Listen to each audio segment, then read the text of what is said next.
Morning, नमस्ते। कैसे हो आप लोग और वीडियोस कैसे लग रहे हैं मुझे बताना। हमारा क्लास 12th की फ़िज़िक्स का पार्ट 1 का चैप्टर 3 चल रहा है which is current electricity. Last videos बहुत ज़्यादा लोगों ने नहीं देखे, I don't know the reason. जबकि आप लोग वैसे तो मुझे मैसेज करते हो कि मैम नेक्स्ट वीडियो कब आएगा, और जब मैंने अपलोड कर लिया तो उसके बाद में बहुत कम लोगों ने देखा, लेकिन चलो ठीक है जो भी है। तो अगर मैं बात करूँ हमारे टॉपिक की, तो लास्ट वीडियो के अंदर हमने इलेक्ट्रिक पावर करा था, सेल्स के कॉम्बिनेशंस करे थे, and the most important part was Kirchhoff's law. उसके दोनों लॉ करे थे, उन पे अच्छे खासे न्यूमेरिकल्स करे थे जो प्रीवियस ईयर के पेपर में आ चुके हैं। ओके।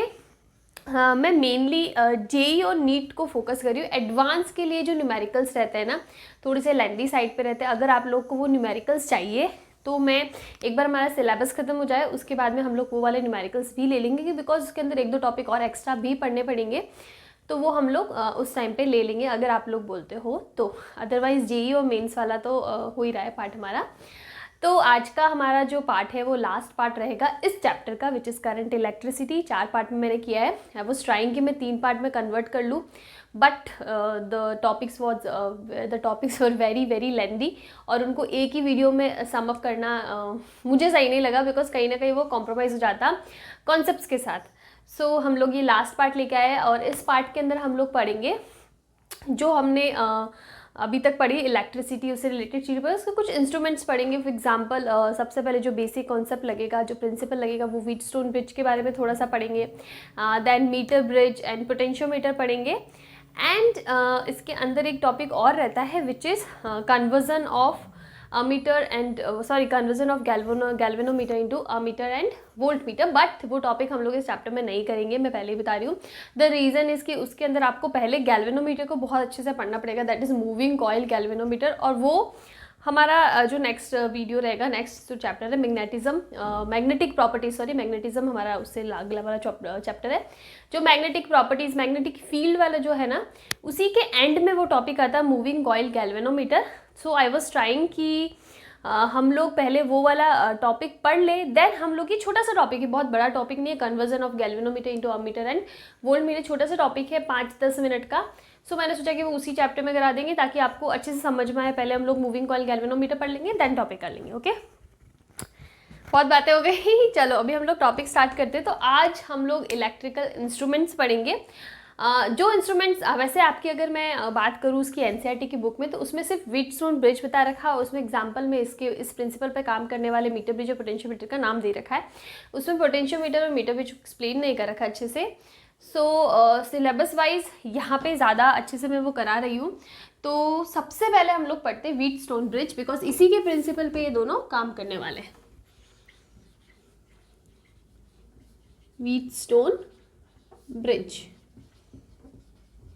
हम लोग ये थोड़ा बहुत पढ़ चुके हैं, बिकॉज जब हमने कैपेसिटर और रेजिस्टर्स के कॉम्बिनेशंस वाले जब क्वेश्चन करे थे ना, उसमें हमने इस टाइप के कॉम्बिनेशन लेकर भी क्वेश्चंस न्यूमेरिकल सॉल्व करे हैं। तो कहीं ना कहीं थोड़ा बहुत हमें पता है, जब मैं ड्रॉ करूँगी तो और अच्छे से याद आ जाएगा। तो व्हीटस्टोन ब्रिज क्या होता है? Basically it is the combination of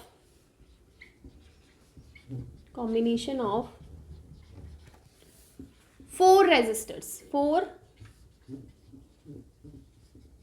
resistors by which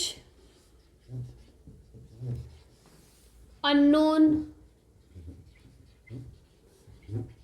resistance can be calculated।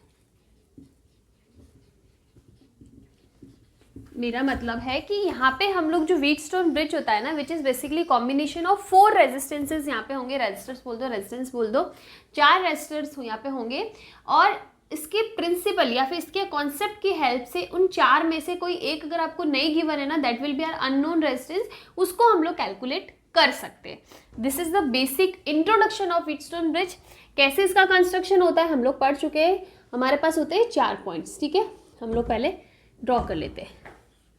एक रेजिस्टर यहाँ लगा दिया हमने, एक हमने यहाँ लगा दिया, एक हमने यहाँ लगा दिया, एक आप यहाँ और लगा दो, हो गए 4।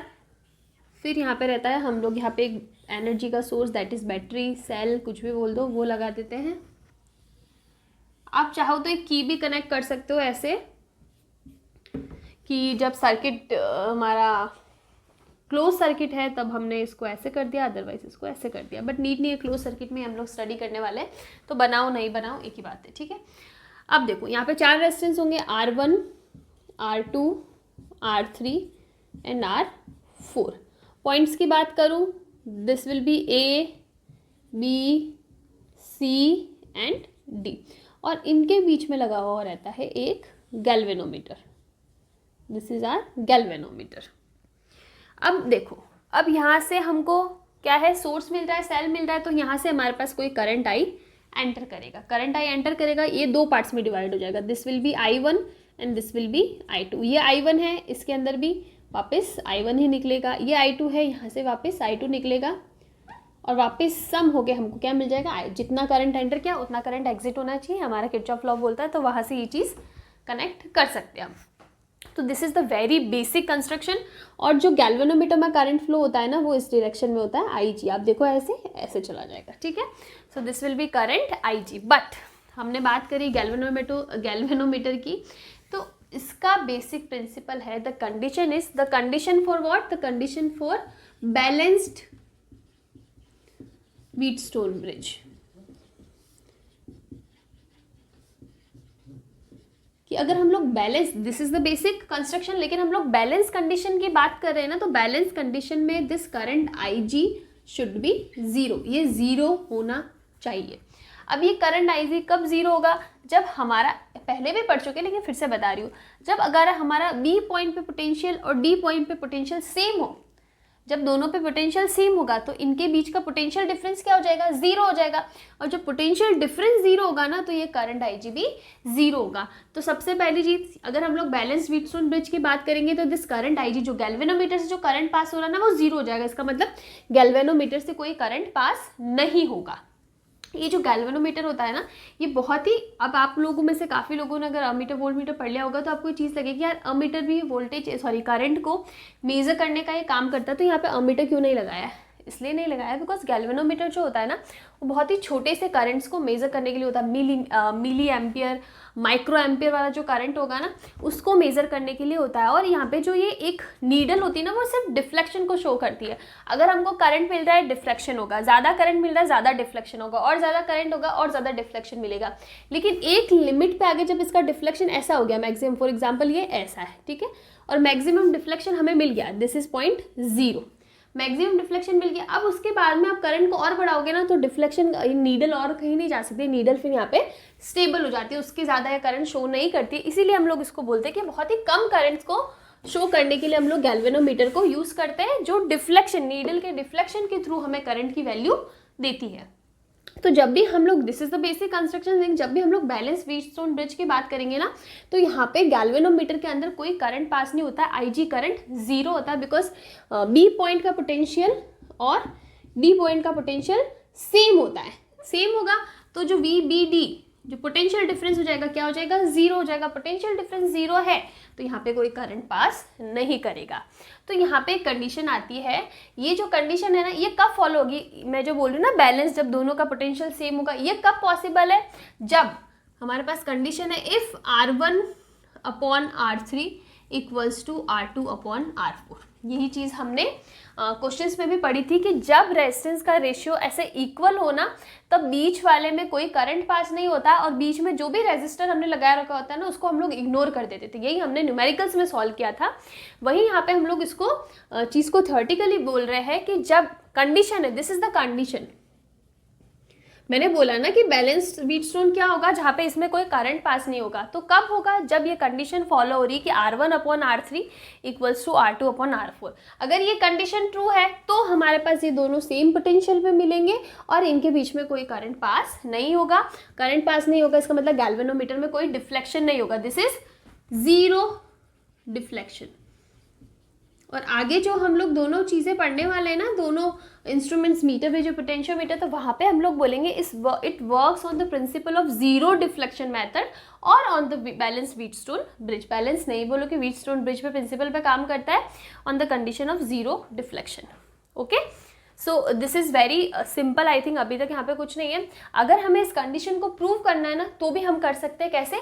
हम लोग ले लेते हैं this is loop number 1, this is loop number 2। एक सेकेंड,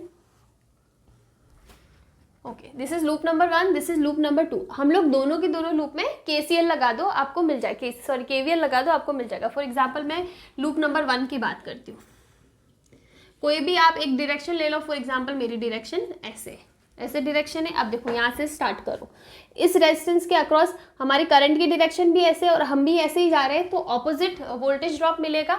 और कितना हो जाएगा? माइनस का I1R हो जाएगा। फिर देखो यहाँ पे तो कोई करंट पास नहीं कर रहा है, तो सिंपल से यहाँ पे ऐसे आ गए। फिर यहाँ की बात करो तो यहाँ पे देखो हमारी डायरेक्शन तो ऐसे और करंट ऐसे पास हो रहा है एक दूसरे की ऑपोजिट डायरेक्शन में, तो पॉजिटिव आ जाएगा। पोटेंशियल ड्रॉप क्या होगा? प्लस का, सो ये क्या था? I1R1, और ये हो जाएगा I2R3 और इक्वल्स टू 0। ये चीज़ हमारे पास आ जाएगी।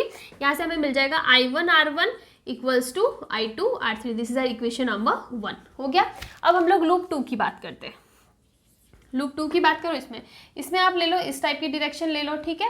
कहाँ से स्टार्ट करना? कहीं से भी स्टार्ट कर लो। फॉर एग्जांपल यहाँ से स्टार्ट किया तो देखो हम लोग हमारी डायरेक्शन ऐसे है और करंट भी ऐसे, दोनों सेम डायरेक्शन में हम लोग जा भी ऐसे और करंट भी ऐसी डायरेक्शन में जा रहा है, तो पॉजिटिव आएगा, तो प्लस का I1R2 हो जाएगा। मैं इसकी बात करूँ तो देखो हम लोग यहाँ से आए फिर इधर गए, ठीक है।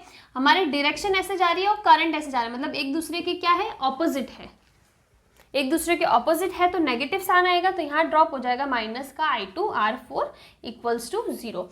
KVL तो आप इजीली अभी निकाल सकते हो ना। डायरेक्शन देख लो, जो हमने पाथ चूज किया है वो, और दूसरा करंट की डायरेक्शन। अगर ऑपोजिट आ रही है दोनों तो पॉजिटिव ड्रॉप होगा, अगर सेम आ रही है तो नेगेटिव ड्रॉप होगा।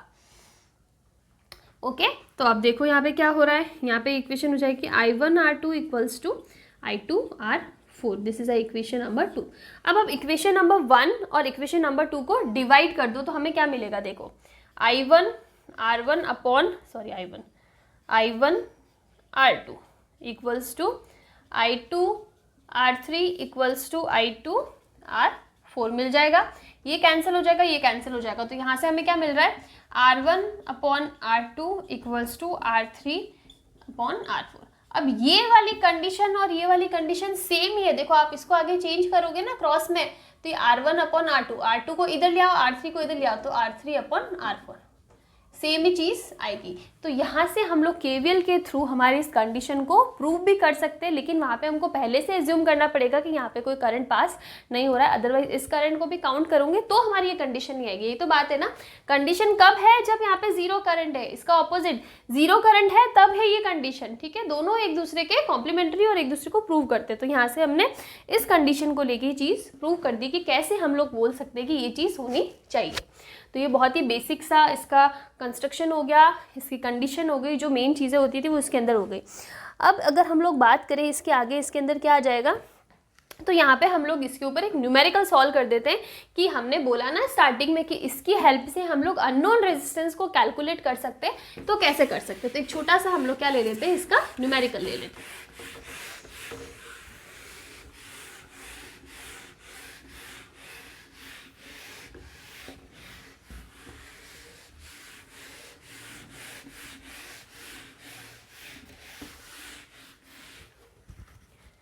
क्वेश्चन है हमारे पास, क्वेश्चन में क्या है? 2 ओम 3 ओम। ओके, अगेन हम लोग एक ले लेते हैं ये रेजिस्टेंस, दूसरा, तीसरा, चौथा, इसके पैरेलल हमने एक और लगाया, ठीक है।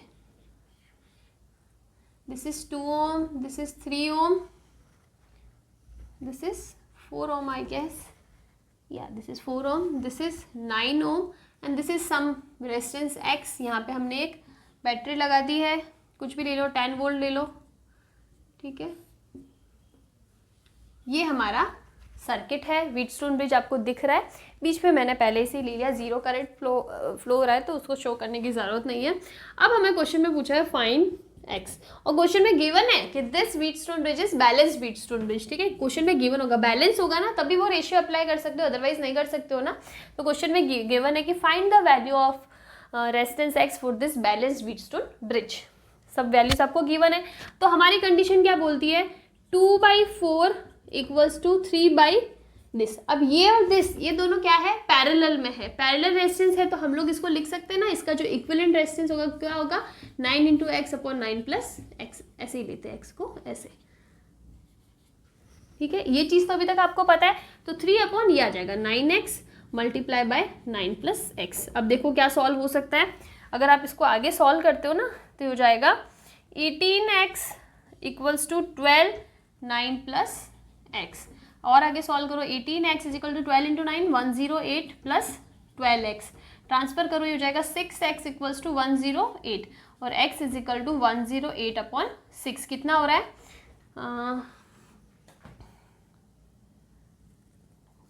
18, तो 18 ओम, x जो कितना लगा रखा है 18 ओम का रेजिस्टेंस हमको यहाँ पे मिलता है। हमारा आंसर सही आ रहा है, हमारा आंसर सही है।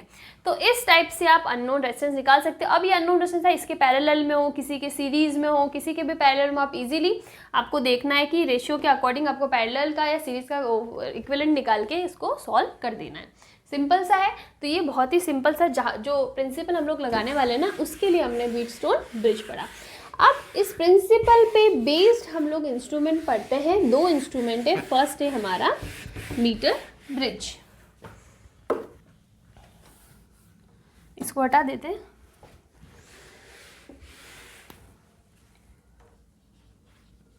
मीटर ब्रिज, ठीक है, मीटर ब्रिज, ओके। क्या होता है मीटर ब्रिज, सबसे पहले हम लोग पढ़ते हैं। सबसे पहली चीज़ तो आगे मैंने अभी आपको बोला है कि ये व्हीटस्टोन ब्रिज के प्रिंसिपल पे काम करता है। तो ये कोई सा भी इंस्ट्रूमेंट हमको नहीं पता है कैसे, but it works on the principle of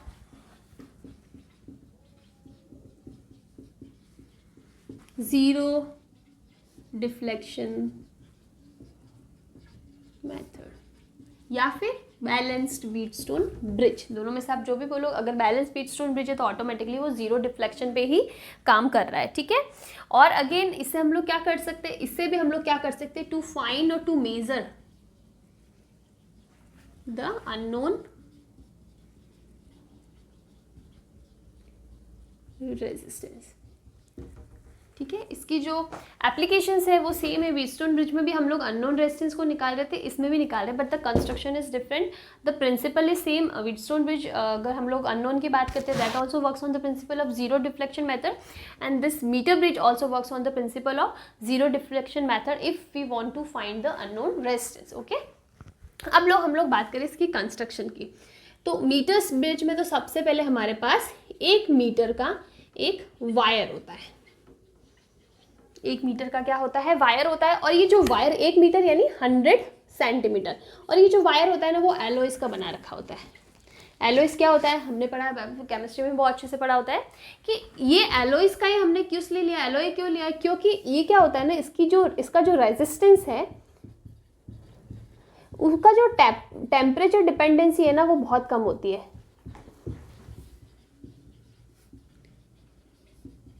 हमने पढ़ा था ना कि जब एलोइस का हमने ओमिक नॉन ओमिक डिवाइसेस पढ़ी थी, तो हमने एक एलोइस भी पढ़ा था उसके अंदर कि इनके ऊपर जो ग्राफ है ना वो टेम्परेचर पे डिपेंड नहीं करता है, बिकॉज जो एलोइस है उनका वो जो मटेरियल है ना उनका रेजिस्टेंस टेम्परेचर के साथ बहुत ही कम वेरी होता है, ऑलमोस्ट नेग्लिजिबल वेरी होता है।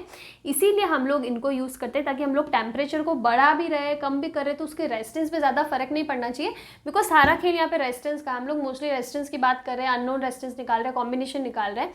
तो इसलिए एलोइस का वायर हम लोग यूज़ करें। एलोइस कौन से होंगे, कॉन्स्टेंटाइन हो सकता है, मैंगनीन हो सकता है, ये सारे मटीरियल हो सकते हैं इसके ऊपर। और टेम्परेचर डिपेंडेंसी बहुत लेस है का मतलब हमने एक फॉर्मूला पढ़ा था ना, R equals to R naught 1 plus alpha delta T. तो this alpha is what, resistance temperature coefficient था। हम लोग रेजिस्टेंस की बात करें तो इसकी वैल्यू बहुत लेस होती है, ठीक है। इसका लेस वैल्यू होगी, इसका मतलब टेम्परेचर पे बहुत कम ये डिपेंड कर रहा है, ओके। तो ये तो हो गया कि वायर हमको किस मटेरियल का लेना चाहिए। ओहो, अब इसके अंदर देखो एक चीज़ है, हम लोग कंस्ट्रक्शन की बात करेंगे। उससे पहले मैंने आपको एक चीज़ बता दी कि व्हीटस्टोन ब्रिज पे काम करता है, ठीक है। वायर मैंने बता दिया 1 मीटर का वायर यूज़ करते हैं, that's why name is also meter bridge.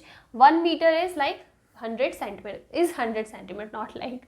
और जो वायर होता है वो एलॉय का बना रखा होता है, बिकॉज उनका टेम्परेचर, उनका जो रेजिस्टेंस टेम्परेचर कोफिशिएंट है वो बहुत ही स्मॉल होता है, तो टेम्परेचर के साथ रेजिस्टेंस वेरी नहीं करता है।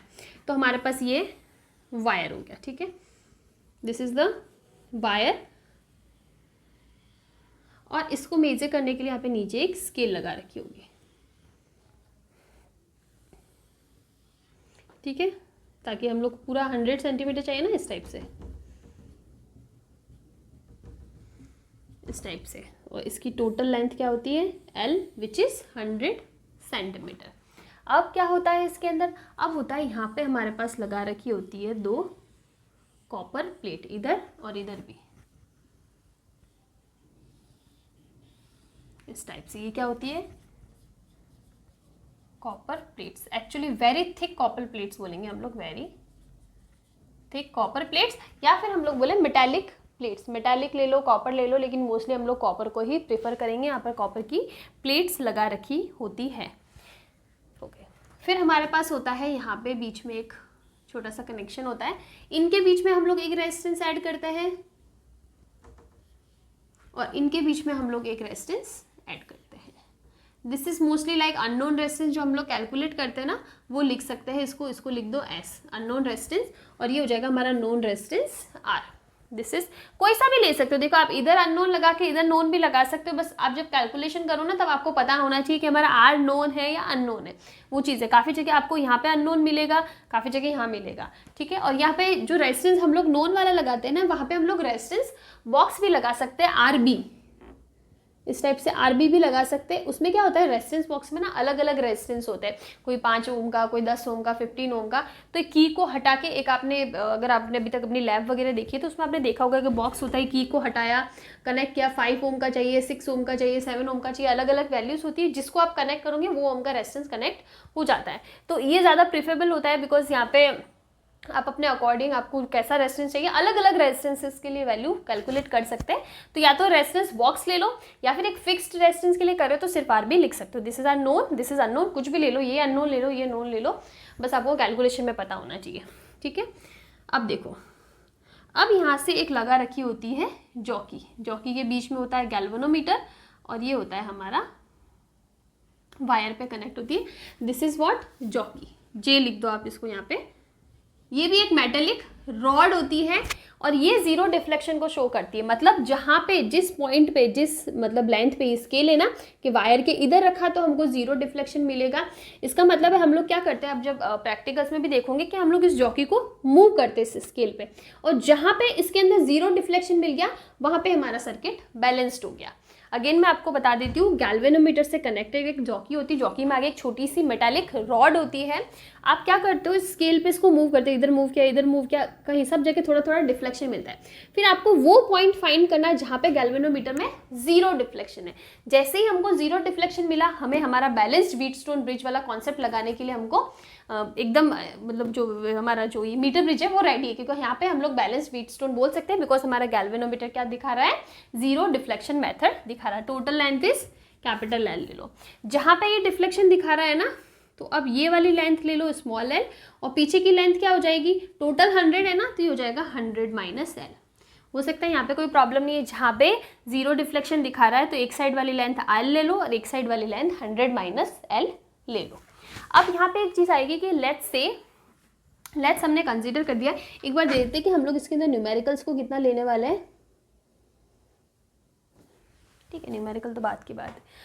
अब यहाँ पे आप एक वो कनेक्ट कर सकते हो, क्या कहते हैं आप, बैटरी कनेक्ट कर सकते हो, जब हम लोग पूरे सर्किट की बात कर ही रहे हैं तो दिस इज आर बैटरी। अब देखो, अब हम लोग कंसीडर कर देते कि हमने हमारा वायर लिया है, तो इस वायर का अपना भी कुछ रेजिस्टेंस होगा। तो वैसे कैलकुलेशन में कई बार ये आएगा, लेकिन हम लोग इसकी रेजिस्टेंस नहीं लेके हम लोग लेंगे resistance per unit length of the wire is small r ले लो, स्मॉल r ओम पर सेंटीमीटर, सेंटीमीटर की बात की रेजिस्टेंस पर यूनिट लेंथ, ठीक है। अब देखो, अब यहाँ पे हमारे पास दो चीज़ें आ गई, एक हो गया यहाँ पे जहाँ पे हमको जीरो डिफ्लेक्शन मिल रहा है उसका लेफ्ट साइड का, उसके राइट साइड का, दोनों का रेजिस्टेंस अलग अलग होगा। तो हम लोग मान लेते हैं, अब यहाँ पे हम लोग पॉइंट्स बना देते हैं। सबसे पहले दिस इज A, मतलब ये वाला point, this is point B, यहाँ पे पॉइंट सी ले लो, और ये वाला जहाँ पे हमको मिल रहा है ना इसको पॉइंट डी ले लो। 4 पॉइंट्स आ गए हमारे पास, मिल गया ना हमारा व्हीटस्टोन ब्रिज का कंस्ट्रक्शन। देखो ये ऐसे ऐसे ऐसे ऐसे 4 पॉइंट मिल गए, और बीच में हमारा क्या हो रहा है, जीरो डिफ्लेक्शन मिलता है। ऐसे ही तो होता था। देखो इसको हम लोग ड्रॉ करते हैं साइड में।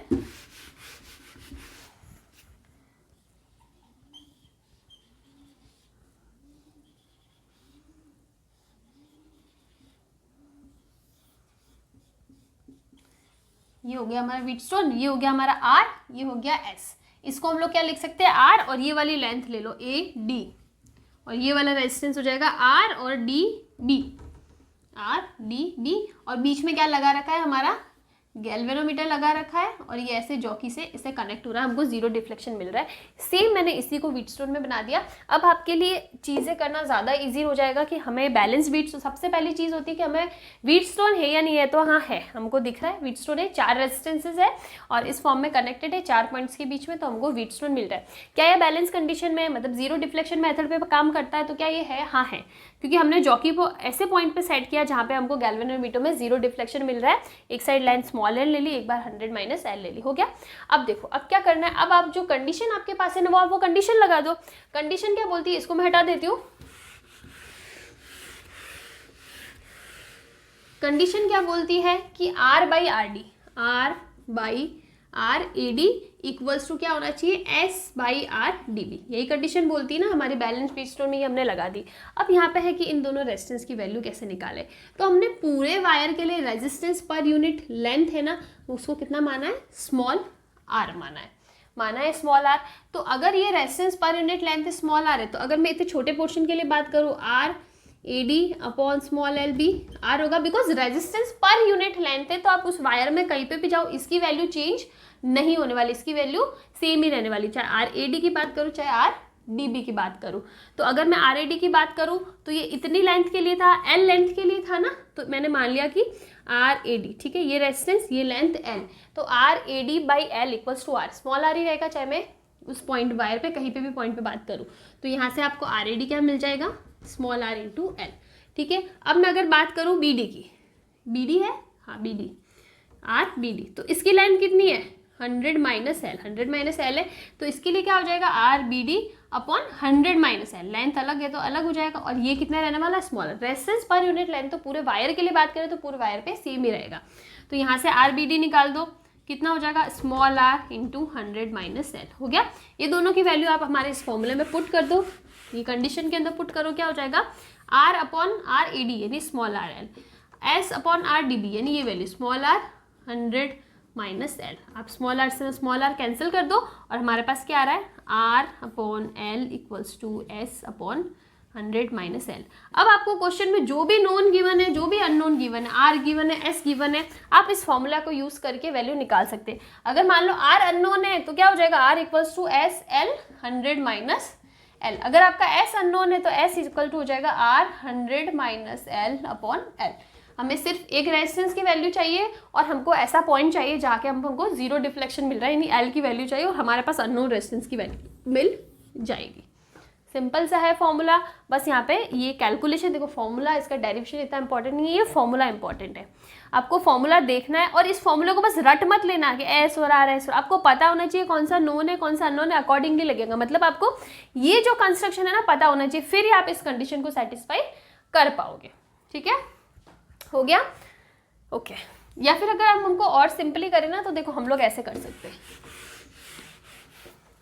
हमारा क्या था, हमने यहाँ पे लगाया था आर, ठीक है, यहाँ पे लगाया था एस, ऐसे लगाया था। यहाँ पे हमको लेंथ मिल रही थी जॉकी की एल, और आगे हमको लेंथ मिल रही थी 100 माइनस एल। तो आपको सिंपल सा ये रूल निकालना, R upon L equals to S upon 100 minus L, ये निकाल सकते हो। फिर जो वैल्यू निकली अकॉर्डिंगली आपको कैलकुलेट करना है। तो इस टाइप से मीटर ब्रिज का कंस्ट्रक्शन था, और कैसे कैलकुलेशन करनी है वो अभी हम लोग कुछ न्यूमेरिकल्स करेंगे, हो जाएगा। लेकिन इसका जो बेसिक प्रिंसिपल है ना, वो आपको आई थिंक समझ में आ जाना चाहिए। इतना कोई बहुत डिफिकल्ट टॉपिक नहीं है, इससे डिफिकल्ट टॉपिक हम लोग पढ़ चुके हैं। ओके ठीक है, अब इसके आगे हम लोग कुछ न्यूमेरिकल्स कर लेते हैं। सबसे पहला न्यूमेरिकल हम लोग देखें तो हमारे पास क्या है। अब हम लोग इसको पूरा ड्रॉ नहीं करेंगे न्यूमेरिकल में, ये हमारा वायर हो गया, और हमें यहाँ पे दो रेजिस्टेंस, एक ये हो गया और एक ये हो गया, ठीक है। और यहाँ पे आप ऐसे कनेक्शन लगा दो। दिस इज 20 ओम, ये अननोन है, एस की वैल्यू फाइंड करनी है, वायर की लेंथ तो एल है, ये 10 वोल्टेज की बैटरी है। और यहाँ पे आपको ऑलरेडी ये जो गैल्वेनोमीटर, कुछ भी ले लो, सॉरी, गैल्वेनोमीटर और ये जॉकी की पोजीशन है, तो ये हमको मिल रहा है 40 सेंटीमीटर पे, ठीक है। क्वेश्चन में आपको ये गिवन है, और क्वेश्चन में आपको गिवन है कि resistance per unit centimetre of wire is, जो स्मॉल आर हम लोग लेते हैं ना, दैट इज 1 ओम पर सेंटीमीटर। ये आपको क्वेश्चन में गिवन है। Find current flowing in the circuit, ये हमें क्वेश्चन में पूछा है। अब यहाँ पे अननोन रेजिस्टेंस तो छोड़ो, वो तो निकालना है, उसके अलावा क्या निकालना है कि सर्किट में ये जो करंट फ्लो हो रहा है ना, आई करंट, ये कितना फ्लो हो रहा है, ठीक है, ये हमें फाइंड करना है, आई, दिस करंट आई। तो सबसे पहले देखो, करंट का फॉर्मूला बात करो, हमारे पास क्या होता है, V equals to I R, और आई होता है V अपॉन आर, ये होता है। वोल्टेज की वैल्यू हमें क्वेश्चन में गिवन है, लेकिन हमें आर, यहाँ पे आर जो होगा ना, नंबर ऑफ रेजिस्टेंस, हम लोग क्या लेंगे, दो रेजिस्टेंस, एक ये और एक ये, तो हमें इक्विवेलेंट रेजिस्टेंस फाइंड करना होगा, तब हम लोग इस फॉर्मूला में पुट कर सकते हैं करंट का। तो इक्विवेलेंट रेजिस्टेंस फाइंड करने के लिए सबसे पहले तो हमें एस की वैल्यू फाइंड करनी पड़ेगी। तो हमारे पास क्या है, 20 आर अपॉन ये, यानी 20 अपॉन 40 हो जाएगा, condition equals to S upon ये कितनी हो जाएगा, 100 माइनस 40 यानी 60, ये एल होता है, ये 100 माइनस एल होता है, तो ये 60 हो जाएगा सेंटीमीटर में। तो ये हमारे पास रिलेशन आ गई। यहाँ से आप एस की वैल्यू निकालो, कितना हो जाएगा, 20 इंटू 60 अपॉन 40, यानी 120 अपॉन 4, दैट इज 30, मतलब एस की वैल्यू हमारे पास आ गई 30 ओम, हो गया। तो अब हमारे पास इसकी वैल्यू कितनी हो गई, 30 ओम। लेकिन यहाँ पे एक चीज़ इंपॉर्टेंट है, मैंने आपको बताया था कि इस वायर का खुद का भी तो कुछ रेजिस्टेंस होगा।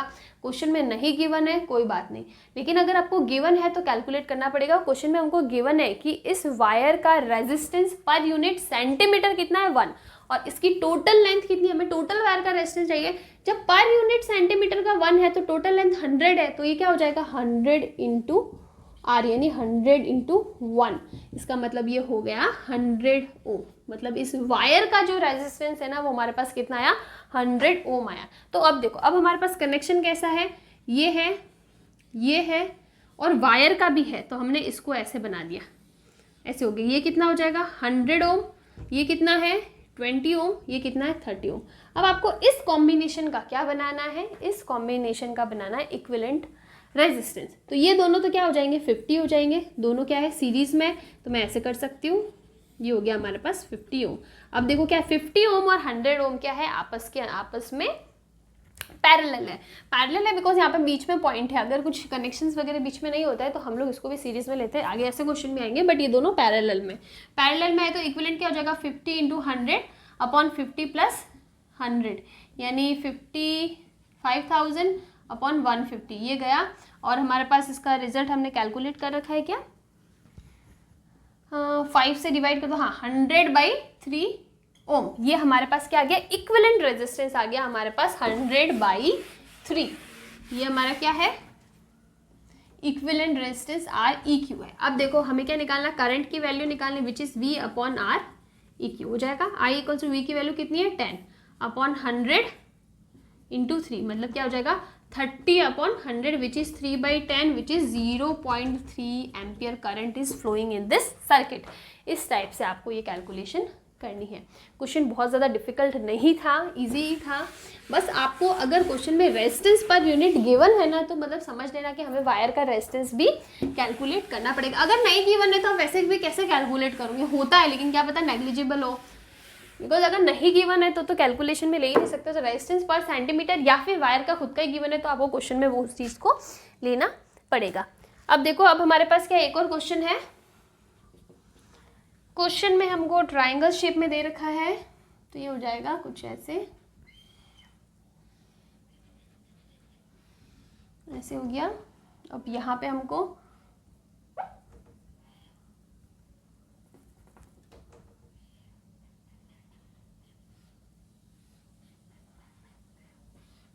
इस टाइप से दे रखा हो, यहाँ पे भी आपको एक पैरेलल में दे रखा है और इस टाइप से है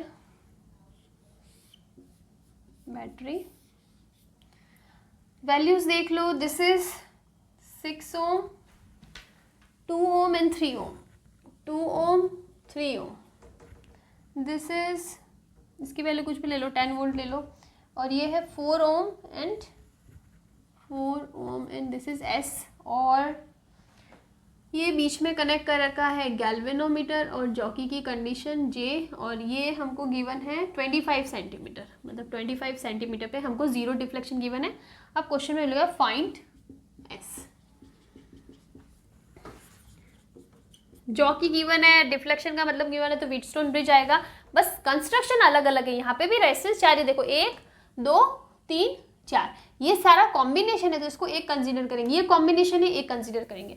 इसको हम लोग मान देते हैं इसका इक्विवेलेंट जो है ना आर ई क्यू डैश, और ये हो जाएगा इसका equivalent are E Q double dash. तो पहले हम लोग इनको कैलकुलेट करो, बिकॉज हमें क्या चाहिए, इसके अपॉन ये डिवाइड करने के लिए इसकी वैल्यू चाहिए ना। बेसिकली हमारा रिलेशन आएगा R E Q dash upon 25 equals to R E Q double dash upon ये 25 है तो ये कितना हो जाएगा 75 हो जाएगा, तो ये 75 ये होगा। तो हमें ये दोनों कैलकुलेट करना पड़ेगा। अगर मैं बात करूँ आर ई क्यू की तो क्या हो जाएगा, डैश की 3 है हमारे पास, तीनों पैरेलल में 1/6 प्लस 1/2 प्लस 1/3, एलसीएम ले लो कितना आएगा 6 ही आएगा, तो ये हो जाएगा 1 + 3 + 2 विच इज 6/6 विच इज 1 ओम। ठीक है, तो आर ई क्यू डैश भी हमारे पास क्या आ जाएगा 1 ओम हो गया। अब are E Q double dash की बात करते हैं, डायरेक्ट फॉर्मूला है 2 रेजिस्टेंस के लिए, तो S × 4 अपॉन 4 + S हो जाएगा ना, वैल्यू पता ही नहीं है तो हमने पैरेलल वाला लगा दिया S पुट करके, ये हो जाएगा। अब ये वहाँ पे पुट करो तो ये हो जाएगा 1/25 equals to 4S upon 4 + S और मल्टीप्लाई में 75। आप डिवाइड करो, ये 3 से मल्टीप्लाई हो रहा है तो हमारे पास क्या आ जाएगा 4S इक्वल्स टू 3 × 4 + S, ये वैल्यू आ जाएगी। तो ये हो जाएगा 4S इक्वल्स टू 12 + 3S, तो ये हो जाएगा S इक्वल्स टू 12 ओम। ये हमारे पास अननोन रेजिस्टेंस की वैल्यू आ गई। इजी था, इसमें भी कुछ ज़्यादा डिफिकल्टी का काम नहीं है। कॉम्बिनेशन इक्विवेलेंट रेजिस्टेंस आपको फाइंड करना पड़ेगा अगर पैरेलल या सीरीज का दे रखा है तो।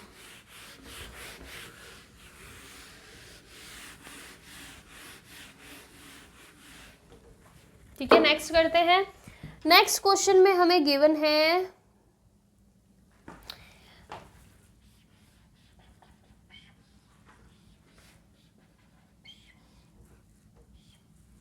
ये हो जाएगा हमारा मीटर ब्रिज और कनेक्शन गिवन है, दिस इज कुछ भी ले लो 20 वोल्ट ले लो, this is 2 ohm and this is कोई रेजिस्टेंस है X जिसकी वैल्यू कितनी है 2 ओम से ज़्यादा है, कितना है नहीं पता लेकिन 2 ओम से ज़्यादा है। अब क्या पूछा है क्वेश्चन में, if R and X capital, आप इसको स्मॉल x लो, मेरे लिए बनाना ज़्यादा इजी होगा। If R and X are interchanged, are exchanged, interchange not exchange, आपस में कर रहे हैं ना। If R and X are interchanged,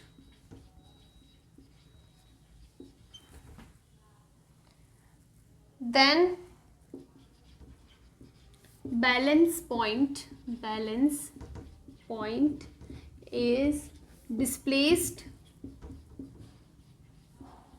by 20 centimetre, यही है 20 सेंटीमीटर।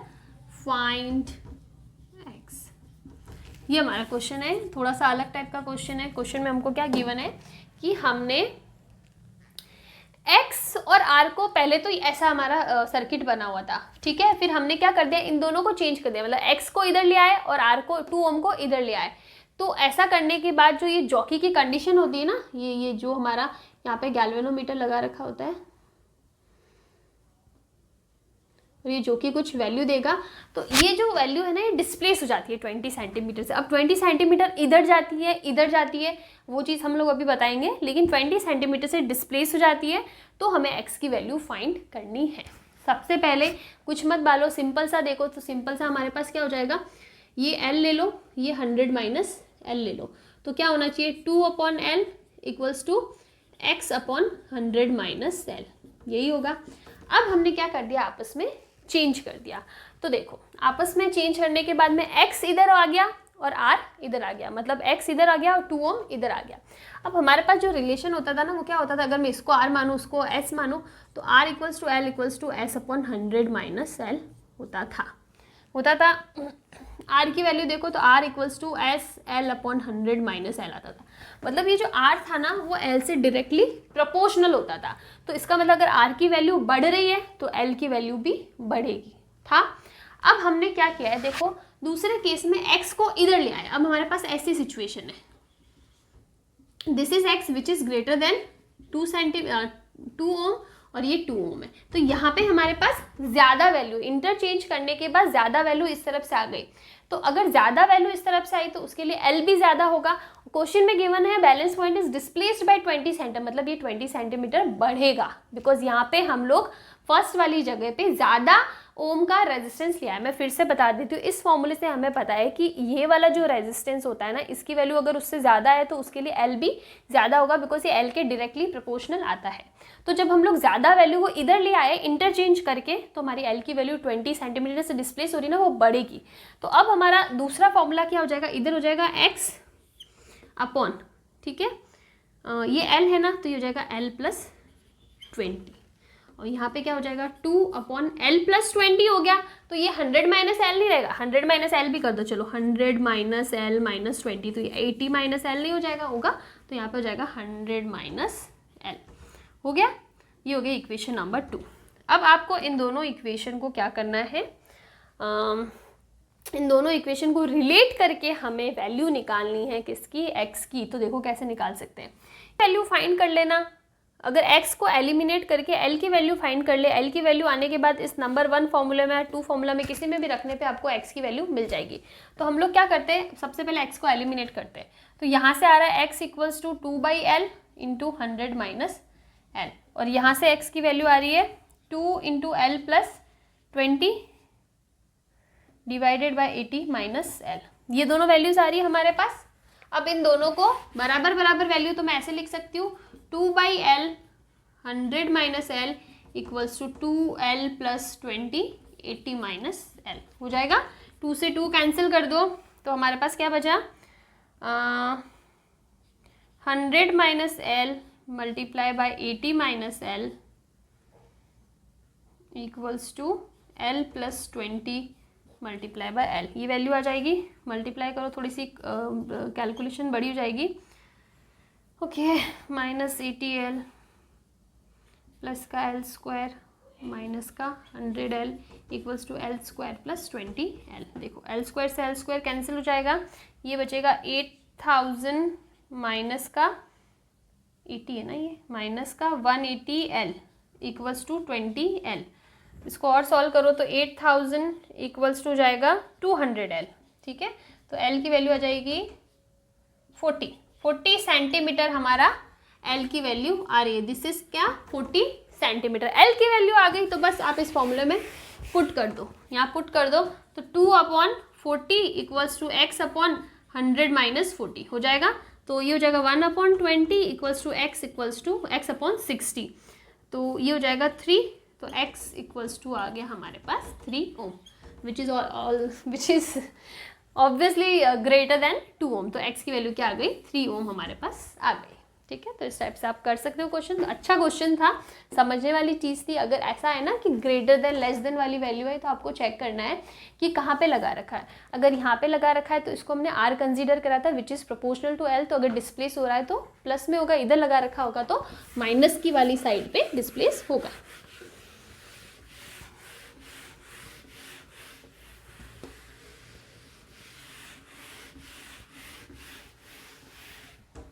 हो गया।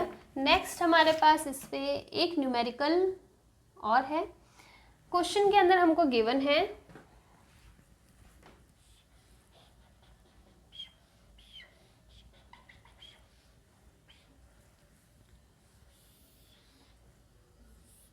करंट नहीं पूछा है, तब तक नीचे का नहीं भी ड्रॉ करोगे तो चलेगा। अगर करंट फाइंड करना होगा तभी हमें वोल्टेज की रिक्वायरमेंट रहेगी। This is x, this is y, zero deflection वाली कंडीशन आपको दे रखी है जॉकी की, तो ये है हमारे पास कितना 60 centimetre and this is 40 centimetre. Question में गिवन है when 15 ohm is added in series, ठीक है, दो क्वेश्चन गिवन है इसके अंदर। When 15 ohm is added in series with y, then balance point या zero deflection point is displaced by 10 centimetre, ठीक है। और दूसरा है find balance point when 30 ohm is added in parallel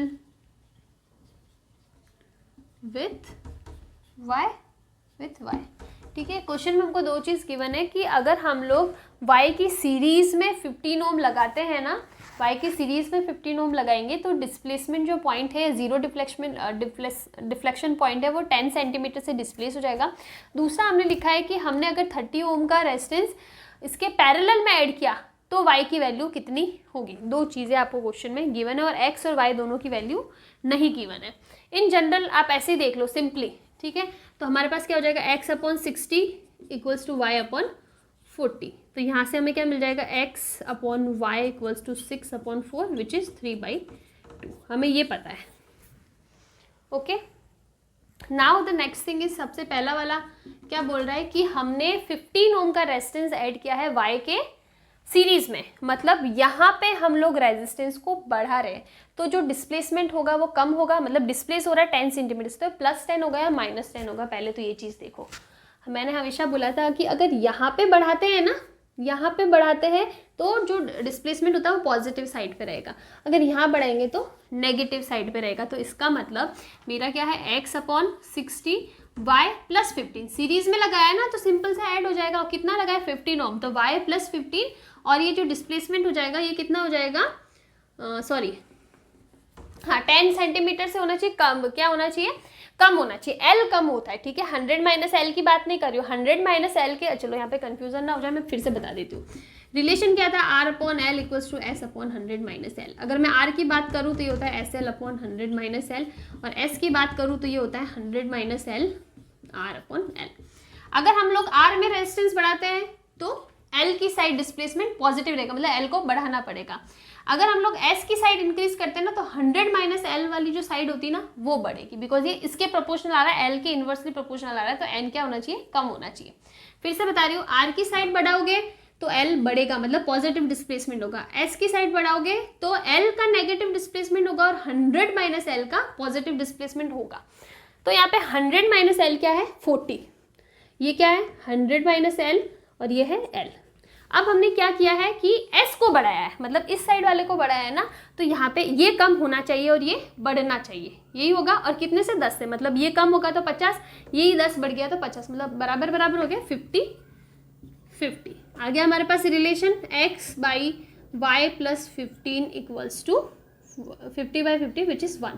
तो यहाँ जाएगा x equals to Y plus 15 हो जाएगा। तो हमारे पास एक रिलेशन ये आ गया, और इससे भी वैसे निकाल सकते हैं, लेकिन ठीक है हमें दूसरे केस में निकालना। तो यहाँ से आप x और y की वैल्यू कैलकुलेट कर सकते हो। कैसे कैलकुलेट कर सकते हो, देखो यहाँ से हमारे पास क्या आ रहा है 2x इक्वल्स टू 3y, तो यहाँ से x इक्वल्स टू आ जाएगा 3/2y हो जाएगा। यहाँ वैल्यू पुट कर लो, 3/2y equals to y plus 15, equation बना दो 3y plus equals to 2y plus 30 हो जाएगा, y equals to 30 ohm. y की वैल्यू आ गई 30 ओम और x की वैल्यू यहाँ से पुट कर लो, यानी y प्लस 15 यानी 13 प्लस 15 विच इज़ 45 ओम। तो x और y की दोनों की वैल्यू हमारे पास निकल गई। लेकिन हमें क्वेश्चन में क्या पूछा है, हमें क्वेश्चन में पूछा है कि हमें बैलेंस पॉइंट निकालना है जब हम लोग 30 ओम को ऐड करते हैं। तो इसका मतलब अब देखो, अब क्या हो जाएगा, कंडीशन हो जाएगी x अपॉन एल, ठीक है। हमें नहीं पता कितनी है, x अपॉन एल लिख दो, बिकॉज हमें बैलेंस पॉइंट ही तो निकालना, तो l की वैल्यू तो हमें नहीं पता। दूसरा क्या किया है, y के पैरेलल में 30 ऐड किया है, तो पैरेलल में हो जाएगा y इंटू 30 अपॉन इसको y 30y लिखो बिकॉज हमारा x भी है तो कन्फ्यूजन नहीं हो जाए, 30y और y प्लस 30, ठीक है, और ये मल्टीप्लाई बाय 100 माइनस एल हो जाएगा। और हमें l की वैल्यू फाइंड करनी है। x और y की दोनों की वैल्यू हमारे पास है, x कितना है 45, तो 45 upon L equals to 30y यानी 30 इंटू 30, ये हो जाएगा 30 plus 30 which is 60 into 100 minus L हो गया। देखो ये हो जाएगा 2, ये हो जाएगा 3, ये हो जाएगा 2, 2 से 2 भी कैंसिल, तो हमारे पास हो जाएगा 3 by L equals to 1 upon 100 minus L. Calculate करो, L equals to 300 minus 3l, तो 4l इक्वल्स टू 300, तो l इक्वल्स टू क्या आ जाएगा 75 सेंटीमीटर। ये आ गई हमारे पास l की वैल्यू। तो इस टाइप से आप बैलेंस पॉइंट निकाल सकते हो अगर आपके पास कुछ ऐसी कंडीशंस गिवन है तो। इजी मतलब इजी तो नहीं था, लेकिन आपको पता होना चाहिए कि हमें क्या स्टेप्स लेने हैं। तो ये क्वेश्चन कैलकुलेशंस थोड़ी सी रहती है, लेकिन कैलकुलेशन में आपको कोई बहुत ज़्यादा दिमाग नहीं लगाना है, स्टेप बाय स्टेप जाना है, बस आपको कॉन्सेप्ट समझ में आना चाहिए। तो ये हो गया हमारा एक और न्यूमेरिकल। आई थिंक इस पर न्यूमेरिकल काफ़ी हो गए। अभी हमें इसके अंदर देखो, मैंने आपको पहले भी बोला था मैं मेंस जेईई और सीबीएसई के हिसाब से ज़्यादा करा रही हूँ। एडवांस वाला मैंने न्यूमेरिकल बहुत कम लिए, कहीं कहीं पे लिए है लेकिन बहुत कम ली है। तो मैं आपको ऐसा बोल रही हूँ कि अगर आपको एडवांस वाला भी होगा पढ़ना तो वो आपको मुझे बताना पड़ेगा, बिकॉज मैं वो वाले क्वेश्चन नहीं करा रही हूँ। तो इसमें क्या होता है कि ये जो मीटर ब्रिज है ना, इसकी लेंथ में एडवांस में एक और टॉपिक है, वो है इसकी लेंथ में अगर एरर हमें फाइंड करनी है ना, तो हम लोग कैसे फाइंड करेंगे, तो वो एडवांस वाला टॉपिक जो अभी मैं नहीं करवा रही हूँ। बुक में तो कहीं दूर दूर तक वो टॉपिक है ही नहीं, इवन मेंस में भी नहीं आता, वो सिर्फ एडवांस के लिए है। तो अगर वो करवाना है तो मुझे बता देना। छोटा सा टॉपिक, ज़्यादा बड़ा नहीं है, इंट्रोडक्शन छोटा सा हमने पढ़ा था ना ये वाली चीज़ कि जब रेजिस्टेंस में कुछ निकालते थे, delta R upon R equals to delta A upon A plus delta B upon B, फिर जो स्क्वायर रूट होती थी वो बाहर आ जाती थी, ठीक है। ये सारी जो टर्म्स हमने चैप्टर 1 में 11th क्लास 11 में एरर्स वाले टॉपिक में पढ़ी थी ना, उसी फॉर्मूले पे बेस्ड है। तो अगर वो करवाना है तो आप मुझे बताना, अगर नहीं तो फिर हम लोग अभी नेक्स्ट टॉपिक चलते हैं, वो हम लोग अगर बोलोगे तो मैं करवा दूंगी। तो नेक्स्ट हमारा टॉपिक आता है पोटेंशियोमीटर।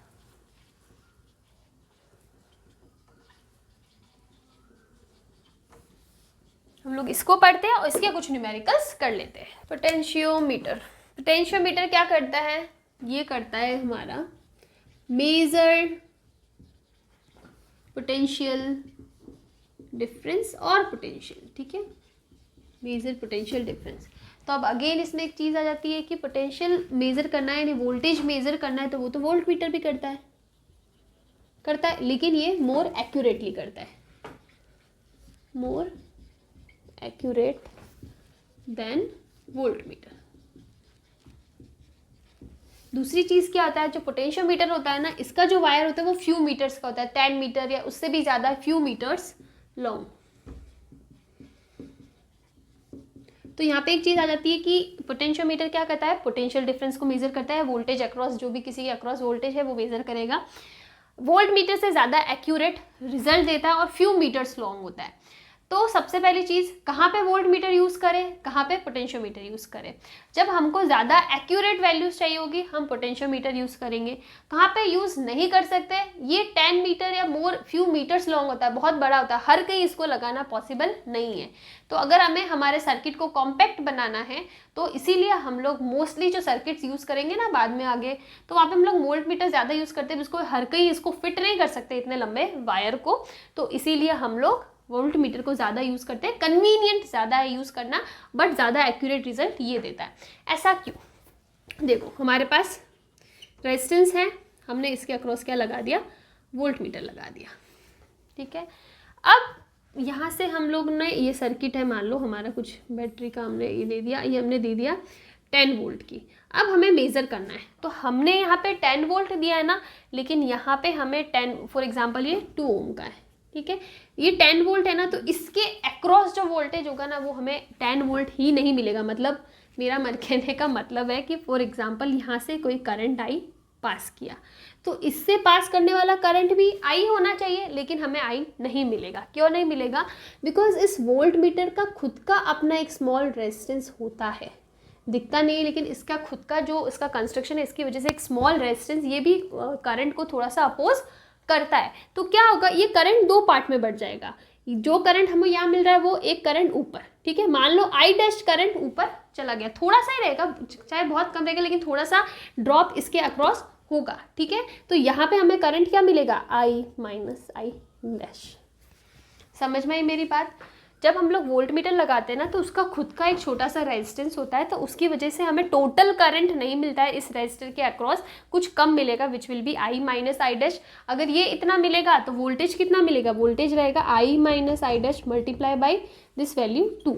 ये हमें वैल्यू मिलेगी, न कि पूरी वैल्यू यहाँ पे मिलेगी, होगा। तो ये तो खुद है वोल्ट मीटर का, इसलिए हम लोग इसको बोलते हैं बहुत ज़्यादा एक्यूरेट वैल्यू नहीं देता है, बिकॉज कुछ करंट का लॉस हो जाता है इसके वोल्ट मीटर की वजह से। लेकिन हम लोग पोटेंशियल मीटर की बात करें ना, तो जो पोटेंशियल मीटर होता है ना, that works as a voltmeter with infinite resistance.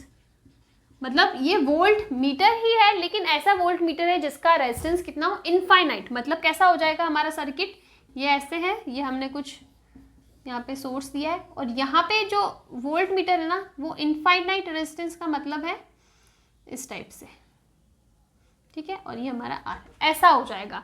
ऐसा है यहाँ पे सर्किट ब्रेक है, जिसको इसको बोलते हैं आर इक्वल्स टू इनफाइनाइट। मतलब इतना ज़्यादा रेजिस्टेंस है कि यहाँ पे करंट पास ही नहीं कर सकता। समझ में आई मेरे पास, रेजिस्टेंस इतना ज़्यादा है कि करंट पास ही नहीं कर सकता, तो यहाँ से कुछ भी पास नहीं होगा। तो यहाँ से हमने करंट आई दिया, जब इधर कुछ पास ही नहीं हुआ तो यहाँ पे भी हमको टोटल करंट आई ही मिलेगा। मतलब हमको जो पोटेंशियल मिलेगा ना, वो आई आर ही मिलेगा।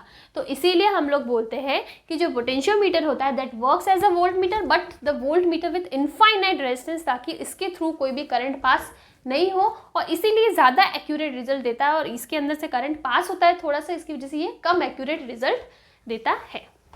ओके, तो ये तो बेसिक सी चीज़ हो गई कि हम लोग एक्यूरेसी की बात कर रहे थे, उसको कैसे प्रूव करेंगे। अब कंस्ट्रक्शन की बात करते हैं, तो ये फ्यू मीटर्स लॉन्ग होता है। तो इस टाइप से एक वायर होगा, ठीक है, थोड़ा ये ऊपर नीचे हो गया, और इसकी लेंथ कितनी भी हो सकती है, 10 मीटर 8 मीटर, मतलब फ्यू मीटर्स ये लॉन्ग रहता है। और यहाँ पे हम लोग क्या लगाते हैं, कुछ भी बैटरी का सोर्स लगाते हैं, और फिर इसके कुछ एप्लीकेशंस होते हैं, जैसे कि हमने कोई अननोन बैटरी ली है, उसका हमको ईएमएफ फाइट करना है, तो वो इसके नीचे हम लोग ऐड करते रहते हैं। वो एप्लीकेशन में आएगा कि इसको कैसे करना है। इसकी टोटल लेंथ मान लो एल। देखो ऐसे 10 मीटर बनाऊंगी तो लंबा लंबा जाएगा, प्रैक्टिकली ऐसा नहीं होता, ये हम लोग समझने के लिए। प्रैक्टिकली ये कुछ इस शेप में होता है, इस टाइप से होता है। यहाँ पे कॉपर प्लेट्स होती है थिक वाली, सॉरी यहाँ इस टाइप से, और यहाँ पे फिर हम लोग जो भी हमको ऐड करना होता है ना, बैटरी वगैरह, वो हम लोग ऐड करते हैं। प्रैक्टिकली इस शेप में बना हुआ होता है, लेकिन हम लोग समझने के लिए इसको ऐसे स्ट्रेट वायर लेते हैं। बाकी एक्चुअल में तो आप 8-10 मीटर लंबा वायर ऐसे कैसे लेके सीधा सीधा नहीं हो सकता ना, बस ये हम लोग समझने के लिए रहता है। प्रैक्टिकली इस टाइप के शेप में रहता है, तो ये रहेगा। अब यहाँ पे एक इंपॉर्टेंट टर्म हमको पढ़ना जरूरी है, विच इज पोटेंशियल ग्रेडियंट। क्या होता है पोटेंशियल ग्रेडियंट, तो देखो ये आएगा। क्या होता है पोटेंशियल ग्रेडियंट, देखो तो हमारे पास क्या है,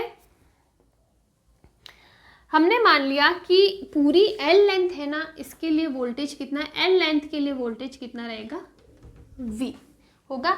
अगर मैं एक के लिए बात करूँ तो कितना हो जाएगा, वी बाई एल। और मुझे किसी पर्टिकुलर लेंथ, मान लो ये छोटी सी लेंथ है, इस लेंथ एक्स के लिए बात करनी है यहाँ तक, तो इसके लिए पोटेंशियल क्या रहेगा, V by L into X. और यहाँ पे जो v बाई एल टर्म है ना, यही हमारा क्या है, potential gradient v by L, जिसको हम लोग k से डिनोट करेंगे। इससे भी काफ़ी बुक में स्मॉल x से भी डिनोट कर रखा होता है, लेकिन हम लोग ये डिस्टेंस लेते तो कन्फ्यूजन नहीं, इसलिए k से लेते हैं। तो अगर मैं किसी x डिस्टेंस के लिए वोल्टेज की बात करूँ ना, वो क्या होगा, k इंटू एक्स। अगर लेंथ x है तो, अगर किसी लेंथ y के लिए बात करें तो ky हो जाएगा, z के लिए बात करूँ तो kz हो जाएगा। लेकिन जो k है ये होता है वोल्टेज पर यूनिट लेंथ, और ये जो स्मॉल एल वहाँ पे आएगा ना, वो होगी total length of the potentiometer, मतलब total length of the wire of the potentiometer, that will be the small L, और v अपॉन एल हो जाएगा potential gradient which is k। Okay, अब इसके अंदर एक चीज़ और आ सकती है कि हम लोग इसमें करते हैं कि हमारे पास फॉर्मूला आ गया v equals to k x, where k is what, v by L. क्या मैं इसको ऐसे लिख सकती हूँ V/L R/R, हो सकता है। तो ये क्या हो जाएगा, K इक्वल्स टू, मुझे अगर करंट की फॉर्म में लिखना है ना तो उसके लिए बता रही हूँ, R/L हो जाएगा। तो K इक्वल्स टू V/R क्या होता है I, और R/L मतलब रेजिस्टेंस पर यूनिट लेंथ को हम लोग, ये R अभी हमने पढ़ा था ना मीटर गेज में, ये होता है ओम पर centimetre, resistance per unit length, small r किससे भी डिनोट कर लो स्मॉल r। तो ये एक टर्म आ सकती है करंट की फॉर्म में, where small r is resistance per unit length. एक और टर्म हो सकती है K इक्वल्स टू है V/R इंटू R/L। हमारे पास एक फॉर्मूला था rho equals to RL upon, sorry उल्टा लिख दिया, फॉर्मूला था R equals to rho L upon A था। तो यहाँ से अगर मैं R अपॉन L की बात करूँ तो क्या आता है, रो अपॉन A, तो ये हो जाएगा रो अपॉन A। तो K इक्वल्स टू हो जाएगा I रो अपॉन A, दो फॉर्मूला हो सकता है। तो अगर हम लोग करंट को कांस्टेंट माने ना तो K is proportional to R and K is proportional to rho upon A, जो भी आपको गिवन है उसके अकॉर्डिंग आप फॉर्मूला लगा के कर सकते हैं। छोटा सा था, इस पर भी कोई छोटा मोटा न्यूमेरिकल बन जाए तो this is the very basic concept of potentiometer. अब हम लोग मेन जो इसका आता है ना कि हमने पढ़ लिया क्या कैसे क्या होता है, मेन जो में आता है इसकी एप्लीकेशंस की, क्या क्या एप्लीकेशंस है, ये कहाँ पे हम लोग काम करेंगे। तो इसके मेजरली 3 एप्लीकेशंस हैं। पहला है ईएमएफ फाइंड करना, किसी अननोन बैटरी का ईएमएफ फाइंड करना। दूसरा है अगर 2 बैटरीज लगा रखी है तो उनकी ईएमएफ को कंपेयर करना। और तीसरा है कि किसी बैटरी के इंटरनल रेजिस्टेंस को अगर फाइंड करना हो तो वो क्या होगा। तो पहला एप्लीकेशन हमारा हो जाएगा to find EMF of an unknown cell, कि हमने कोई अननोन सेल लगा दिया, उसका EMF फाइंड करना है तो कैसे रहेगा। जैसे कि ये हमारा सर्किट है, ठीक है, ये हमारा वायर है, दिस इज लेंथ L। अब यहाँ पे हमने एक अननोन बैटरी लगा दी इस टाइप से, स्मॉल रेजिस्टेंस लगा दिया यहाँ से, और ये ऐसे गैल्वेनोमीटर होगा, ये जो कि यहाँ से हमको जीरो डिफ्लेक्शन, ये भी पोटेंशियोमीटर भी जीरो डिफ्लेक्शन मेथड पे काम करता है। मैंने नहीं बताया, मैं भूल गई, लेकिन ये भी जीरो डिफ्लेक्शन मेथड पे काम करेगा। दोनों के दोनों मैंने स्टार्टिंग में बताया था, चाहे पोटेंशियोमीटर हो चाहे मीटर ब्रिज हो, दोनों के दोनों जीरो डिफ्लेक्शन मेथड पे काम करते हैं। दूसरी चीज होती है इनका जो वायर होता है ना उसका यूनिफॉर्म क्रॉस सेक्शन होता है। यूनिफॉर्म क्रॉस सेक्शन मतलब यूनिफॉर्म वायर होना चाहिए, ऐसा नहीं कहीं से पतला कहीं से मोटा, इसमें भी और मीटर ब्रिज में भी। दैट इज ऑल्सो इंपॉर्टेंट, बताना रह गया उसमें तो बता देती हूँ। और दूसरी चीज़ है कि दोनों के दोनों जीरो डिफ्लेक्शन मेथड पे काम करते, तो गैल्वेनोमीटर तो यहाँ पे भी लगेगा। सिर्फ आपने इधर वायर लगा दिया था, बैटरी लग गई, अब क्या कर लोगे इसका, क्या ही कर लोगे, आपको उसको कुछ एप्लीकेशन तो बनाना पड़ेगा ना कि भाई काम किस लिए आ रहा है। तो फर्स्ट एप्लीकेशन है कि अगर अपने इसके secondary, this is primary part, this is secondary part, अगर इसके सेकेंडरी पार्ट में कोई बैटरी ऐड कर दे, कोई सेल ऐड कर दे, तो उसका EMF हम लोग इस कॉन्सेप्ट से फाइंड कर सकते हैं। मान लो इसका EMF E हो गया, इसका वोल्टेज V हो गया, पॉइंट ले लो A B और ये भी पॉइंट ले लो C D E, ठीक है, इस टाइप से पॉइंट ले लो। अब देखो क्या होगा, अब मैंने आपको बताया जीरो डिफ्लेक्शन मेथड है, मतलब यहाँ पे करंट पास नहीं होगा इस वाले टर्म में।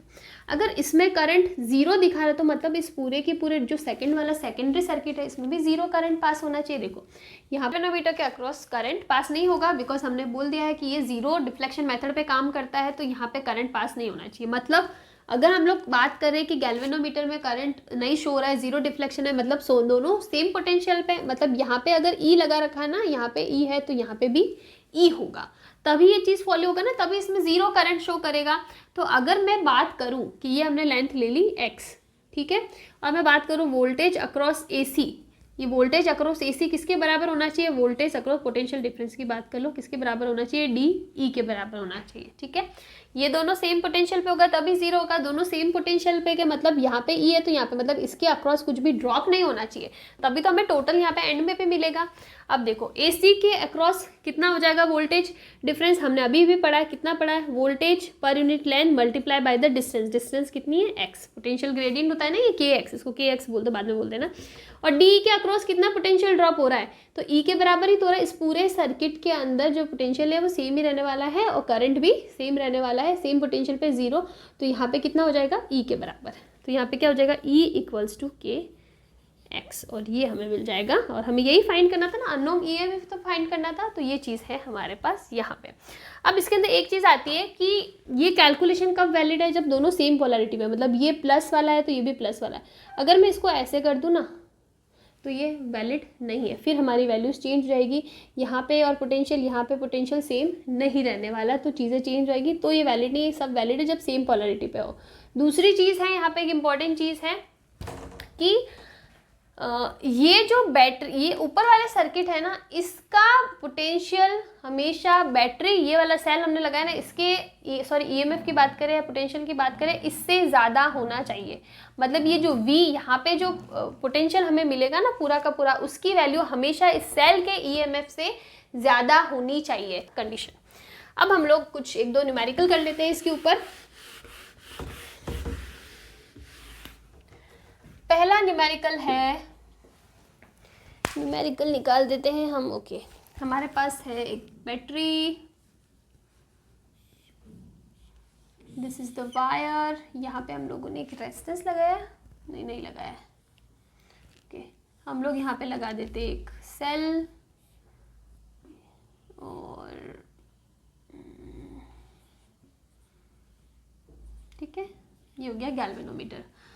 ये बैटरी हमें दे रखी है 20 वॉट की, ये दे रखी है 8 वोल्ट की, और यहाँ पे एक इंटरनल रेजिस्टेंस भी लगाया है 2 ओम का, और टोटल लेंथ दे रखी है 10 metre. 10 metre, this is some distance x, जिसकी वैल्यू हमें क्वेश्चन में नहीं गिवन है, और हमें x की वैल्यू फाइंड करनी है। ये क्वेश्चन हो गया। ओके, एक ही सेल है, हमें क्या कुछ फॉर्मूला क्या मिला था, E equals to K X, यही था, यानी E equals to V upon L X, where L is the total length of the potentiometer wire. E की वैल्यू कितनी हो जाएगी, गिवन है क्वेश्चन में 8, V की वैल्यू कितनी गिवन है 20, क्योंकि हमें वायर का कोई रेजिस्टेंस क्वेश्चन में नहीं गिवन है। अगर गिवन होता तो वो ड्रॉप करके फिर उसकी वैल्यू भी हमें कंसीडर करनी पड़ती, लेकिन हमें नहीं गिवन है तो हम लोग नहीं लिख रहे। V upon L, L length कितनी है 10 metre, multiply by X, this distance हमें नहीं पता एक्स, ठीक है। तो ये क्या हो जाएगा, x equals to 80/20 which is 4 centimetre. यही है हमारी वैल्यू 4 सेंटीमीटर, सॉरी मीटर, मीटर में हमने कैलकुलेट करा है ना मीटर, ये लेंथ मीटर में थी ना, तो 4 मीटर, मतलब ये जो लेंथ है कितनी आ जाएगी 4 मीटर। कर सकते हो, कोई डिफिकल्टी नहीं है इसमें। एक और न्यूमेरिकल ले लेते हैं।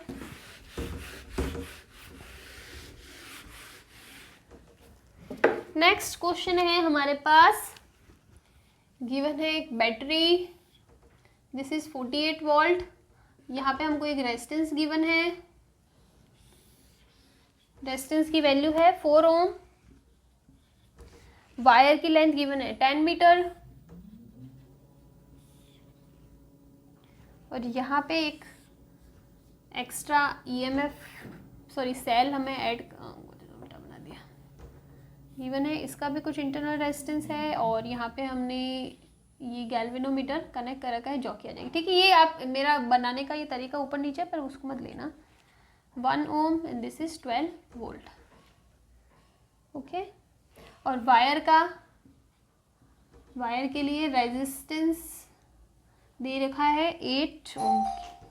हमारे पास यहाँ पे एक बैटरी वोल्टेज की है 48 वोल्ट। अब यहाँ पे क्वेश्चन में जो डिफरेंट चीज़ है वो है कि हमें वायर का भी रेजिस्टेंस गिवन है, तो हम जो फॉर्मूला लगाते हैं ना E equals to K x, तो यहाँ पे हम लोग जो K की वैल्यू V अपॉन L लेते थे ना, तो ये जो V रहता है ना, वो रहता है कि टोटल वोल्टेज यहाँ का कितना होगा, that voltage is this voltage minus the drop, जो इसके खुद के रेजिस्टेंस की वजह से ड्रॉप होता है ना, वो होना चाहिए टोटल। तो हमें ये कैलकुलेट करना पड़ेगा। अगर हमें ड्रॉप निकालना है ना, तो हमें करंट की वैल्यू चाहिए कि सर्किट में कितना करंट फ्लो हो रहा है। तो ये सर्किट में देखो, करंट की वैल्यू है I equals to V upon R होता है, V की वैल्यू गिवन है 48, तो ये जगह I equals to 48 upon R यानी इक्विवेलेंट रेजिस्टेंस। तो इक्विवेलेंट रेजिस्टेंस में यहाँ पे हमारे पास एक रेजिस्टेंस तो 4 ओम है, एक इस वायर का भी है विच इज 8 ओम, और दोनों सीरीज में लगे हुए हैं, तो सीरीज में 8 प्लस 4 12 हो जाएगा, तो I की वैल्यू आ जाएगी 4 एम्पियर। 4 एम्पियर हमारे पास करंट फ्लो हो रहा है इस सर्किट में। अब इसकी वजह से ड्रॉप इन दोनों के अक्रॉस होगा, 4 ओम के अक्रॉस कितना ड्रॉप होगा, ये हो जाएगा IR, यानी 4 इंटू कितना है 4 है 16 वोल्टेज का ड्रॉप यहाँ पे हो रहा है, और यहाँ पे कितना हो रहा है यहाँ पे हो रहा है 4 × 8 यानी 32 वोल्ट, ये हमारे पास हो रहा है। और हमें इसी को लेना, हमें इसके अक्रॉस ही वोल्टेज की बात करते हैं। तो आप ऐसे भी कर सकते हो कि टोटल कितना है 48 वोल्टेज माइनस इस 4 ओम के रेजिस्टेंस के लिए कितना ड्रॉप हो गया 16, तो ये कितना बचा 32 ही बचा ना। तो 32 को ही हमें लेके चलना है। मैंने आपको पहले भी बताया था कि हमें वो वोल्टेज लेना है, अगर कहीं पे और रेजिस्टेंस है उसके हमें जो मेन वोल्टेज चाहिए होता है ना, वो चाहिए होता है कि हमें इस वायर के अक्रॉस कितना वोल्टेज मिल रहा है। तो इस वायर के अक्रॉस ये वाले इसके लिए कुछ ड्रॉप हो जाएगा, वो माइनस करके हमें मिलेगा 32। एम आई राइट? Yes, okay. तो अब हम लोग फॉर्मूला पुट कर सकते हैं E = KX। E की वैल्यू कितनी है 12, K की वैल्यू V/L × X। X की वैल्यू हमें क्वेश्चन में फाइंड करनी है, ठीक है, X की वैल्यू फाइंड करनी है। तो 12 = V, V कितना हो जाएगा 32 divided by L which is 10 multiply by X। तो X की वैल्यू जाएगी 120/32 जिसकी वैल्यू आ जाएगी 15/4 मीटर।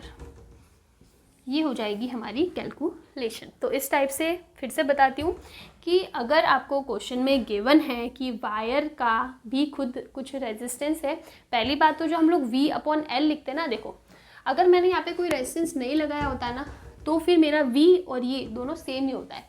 लेकिन जैसे ही यहाँ पे कुछ एक और रेजिस्टेंस ऐड कर दिया, इसके अक्रॉस कुछ ना कुछ ड्रॉप होगा, तो उस ड्रॉप को हमें नहीं लेना है। क्यों नहीं लेना है? बिकॉज हमें सिर्फ इस वायर के अक्रॉस वोल्टेज ड्रॉप चाहिए, वो V में वायर वाले की कैलकुलेशन होगी, ठीक है। अब ये एप्लीकेशन और 2 इसके न्यूमेरिकल हो गए। दूसरी एप्लीकेशन है कि हम लोग 2 सेल्स की EMF को कैसे कंपेयर कर सकते हैं। तो ये हो जाएगा to compare EMF of 2 cells, ये हमारा क्वेश्चन हो जाएगा। तो इसको हम लोग कर लेते हैं। We have comparison of 2 EMFs, किसके लिए? पोटेंशियोमीटर के लिए। तो हमारे पास ये हमारा पोटेंशियोमीटर हो गया एक, हम लोग सिंपल सा सर्किट बना रहे हैं, this voltage V, this the length L। और अब हम लोग क्या कर रहे हैं कि हम लोग को देखो, हमने बोला है कंपैरिजन ऑफ 2 सेल्स, मतलब हमको 2 सेल यहाँ पे लगानी पड़ेगी। तो जैसे कि हमने एक ले ली ये सेल और ओके, दूसरी सेल एक और ले लेते हैं, ठीक है। अब यहाँ पे हम लोग क्या लगा देंगे, सॉरी,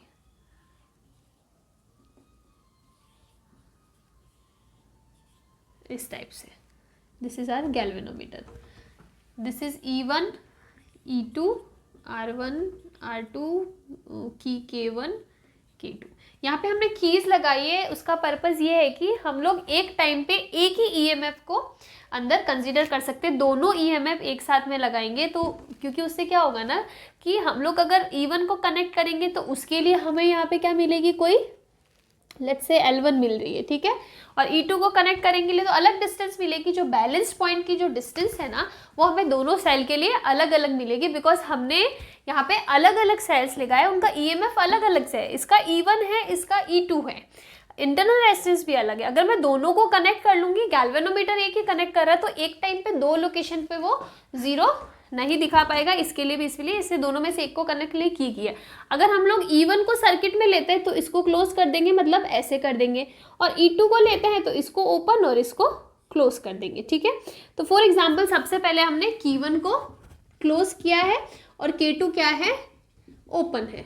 तो इसका मतलब हमारा ये सर्किट कंप्लीट हो गया। तो हमें इस सेल E1 के लिए, EMF E1 के लिए हमें क्या मिलेगी, हमारी बैलेंस डिस्टेंस मिलेगी, let's say which is L1, जो 0 डिफ्लेक्शन वाला जो पॉइंट है वो हमें L1 डिस्टेंस में मिल रहा है।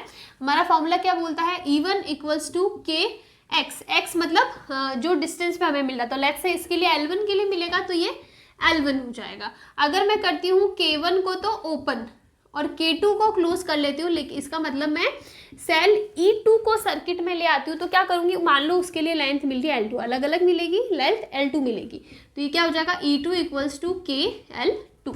अब क्या करना, सिंपली आप इस इक्वेशन को और इस इक्वेशन को डिवाइड करोगे तो हमें एक रिलेशन मिल जाएगा, E1/E2 = L1/L2। और इस रिलेशन से हम लोग इनके कंपैरिजन कर सकते हैं, रेशियोज निकाल सकते हैं, अलग अलग चीज़ें कैलकुलेट कर सकते हैं। लेट्स से इसका एक एग्जाम्पल करते हैं।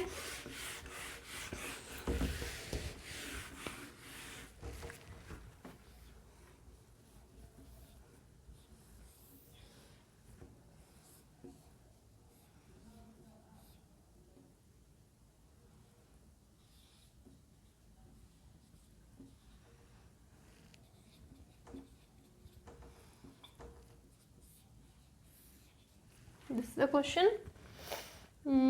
ओके, क्वेश्चन के अंदर हमें एक एक्सटर्नल सोर्स गिवन है, फिर हमने यहाँ पे सेकेंडरी सर्किट में दो सेल्स कनेक्ट किए, दोनों के दोनों देखो टर्मिनल इस टाइप से कनेक्ट कर रखे, गैल्वेनोमीटर लगा रखा है, जिसके लिए हमें यहाँ पे कुछ जीरो डिफ्लेक्शन वाली पॉइंट मिल जाएगा। सबसे पहला क्वेश्चन है कि जब E1 और E2 क्या हो सीरीज में, E1 and E2 are in series, तो उस केस में क्वेश्चन में पूछा है, उस केस में हमें जो बैलेंस लेंथ मिलती है ना L1, वो कितनी मिलती है 600 सेंटीमीटर। अब क्वेश्चन में बोला है कि if the terminal of cell E2 is changed then length कितनी मिल जाती है, L1 मिल जाती है 400 सेंटीमीटर। ठीक है, फाइंड ये क्वेश्चन में हमको गिवन है कि जब ये वाला है हमारे पास दोनों टर्मिनल्स इस टाइप से कनेक्टेड है, मतलब दोनों सीरीज में, तब हमें जो बैलेंस लेंथ मिलती है, जो जीरो डिफ्लेक्शन वाली लेंथ मिलती है, वो मिलती है 600 सेंटीमीटर। अगर मैं इस E2 सेल का टर्मिनल चेंज कर दूँ, टर्मिनल चेंज का मतलब है ऐसे बना दूँ, अब ऐसे, ठीक है, ये E1 और ये E2 इसके टर्मिनल आपस में चेंज कर दिए, तो उस केस में हमें जो जीरो डिफ्लेक्शन वाली डिस्टेंस मिलती है वो मिलती है 400 सेंटीमीटर। ये कंडीशन गिवन है। अब इनकी हेल्प से हमें E1 और E2 की वैल्यू फाइंड करनी है, E1 एंड E2। ओके, सबसे पहले देखो ये दोनों सीरीज में है, दोनों सीरीज में टर्मिनल इस टाइप से कनेक्टेड है, प्लस माइनस सीरीज में, तो ये दोनों ऐड होंगे। तो अब हमारे पास जो फॉर्मूला आएगा ना, हमारे पास क्या था, E equals to K x, ये था, तो अब E की जगह हो जाएगा E1 प्लस E2, दोनों ऐड हो रहे हैं ना, E1 plus E2 equals to K into X distance, जो हमें कितनी मिल रही है जब दोनों सीरीज में हो, 600 मिल रही है। अब देखो दूसरा हमारे पास फॉर्मूला क्या आ रहा है कि अगर मैं बैटरी के टर्मिनल चेंज कर दूँ E2 का, तो अब मेरे पास ये वाला आ जाएगा, ये E1 और E2। तो अब इसका जो टोटल जो EMF रहेगा ना, वो क्या रहेगा, E1 माइनस E2, क्योंकि मैंने E2 का टर्मिनल चेंज कर दिया, प्लस माइनस माइनस प्लस, एक दूसरे के ऑपोजिट टर्मिनल्स होंगे तो नेगेटिव साइन आएगा, और इस टाइम हमें क्या मिलेगा, K इंटू 400। ये हमें क्वेश्चन में गिवन है। आप इन दोनों को डिवाइड कर लो, E1 plus E2 divided by E1 minus E2 equals to 600 upon 400 equals to 3/2। इसका मतलब 2E1 plus E2 equals to 3E1 minus E2। तो आप इससे क्या निकाल सकते हो, E1 और E2 का जो रेशियो है ना, वो आप इजीली कैलकुलेट कर सकते हो इस फॉर्मूला से। E1 और E2 का रेशियो आप इजीली कैलकुलेट कर सकते हो।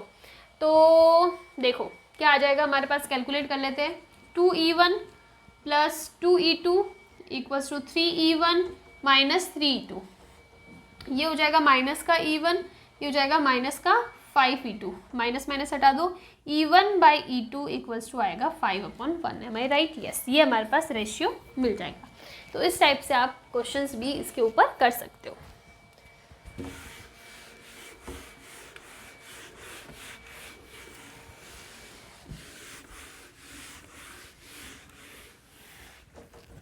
अब लास्ट एंड फाइनल जो टॉपिक रहता है वो रहता है टू फाइंड या टू डिटरमाइन। थर्ड हमारा जो एप्लीकेशन रहता है वो रहता है to find internal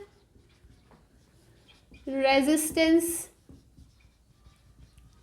of the cell. हमें सेल का क्या निकालना है, इंटरनल रेजिस्टेंस निकालना है। ये हमारा नेक्स्ट लास्ट टॉपिक है इस चैप्टर का। हमें इंटरनल रेजिस्टेंस फाइंड करना है सेल का। तो हम लोग बना देते हैं हमारा पोटेंशियोमीटर। ये लगा दिया हमने हमारा एक सेल, ये इसका इंटरनल रेजिस्टेंस, और एक हम लोग अक्रॉस एक्सटर्नल रेजिस्टेंस और कैलकुलेट कर लेते हैं।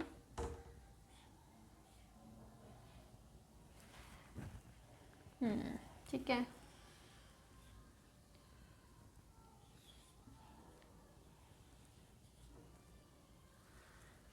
This is E, this is small r, this is capital R, this is K। अब देखो, अब क्वेश्चन के अंदर हमें ये सोर्स गिवन है प्राइमरी सर्किट, ये हमारा सेकेंडरी सर्किट।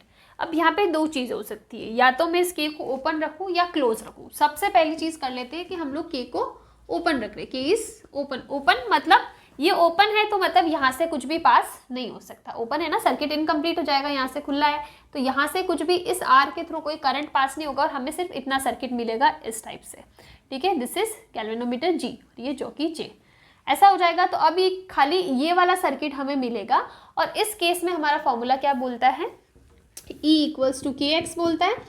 तो E equals to K x, मान लेते हैं कि जब ये वाला सर्किट होता है तो हमें लेंथ L1 पे जीरो डिफ्लेक्शन मिलता है, तो के L1 हमारे पास पॉइंट हो जाएगा, ओके। अब हम लोग दूसरा केस लेते हैं, दिस है इक्वेशन नंबर 1, कि हमने के को क्या कर दिया, क्लोज कर दिया। जैसे ही मैंने के को क्लोज कर दिया, अब हमारा सर्किट, ये पूरा सर्किट हो गया, ठीक है, इस टाइप से पूरा सर्किट हो गया, ये पूरा का पूरा कंसीडर होगा, मतलब ये कैपिटल आर भी सर्किट में है और स्मॉल आर भी सर्किट के अंदर है। अब देखो, अगर मैं बात करूं कि इस सर्किट से करंट कितना पास हो रहा है, तो करंट पास हो रहा है I equals to E upon R plus R, दो रेजिस्टेंस है आर, ये जब ऐसे क्लोज हो जाएगा ना तो ये आर और आर सीरीज में आएंगे, तो आर प्लस आर मतलब आर इक्विवेलेंट हो जाएगा और वो हमारा करंट हो जाएगा।